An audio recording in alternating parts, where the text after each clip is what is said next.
ఓ రోజు శిష్యులను వాళ్ళ మనసులో ఏముందో కనుక్కోవాలని వాళ్ళని అందరిని అడుగుతూ పేతురుని కూడా అడిగాడు. ఏమని? పేతురు, అందరూ వెళ్ళిపోయినారు, నువ్వు కూడా వెళ్ళిపోతావా అంటే పేతురు అన్నాడు, అయ్యా, నిత్య జీవము గల మాటలు గల దేవుడవు నీవు, నిన్ను విడిచి మేము ఎక్కడికి వెళ్ళాము, నిన్ను విడిచి మేము ఎక్కడికి వెళ్దామయ్యా, నిన్ను విడిచి మేము ఎక్కడికి వెళ్తాం?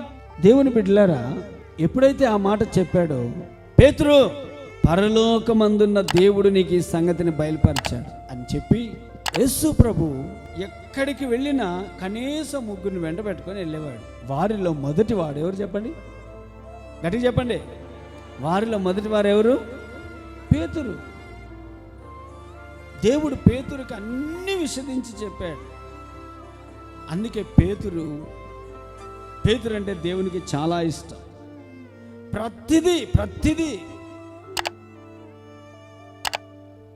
అందుకే నీ సహవాసము మొట్టమొదట దేవునితో ఉండాలి. అది ప్రార్థన ద్వారానే నువ్వు దేవునితో సహవాసం చేయగలవు.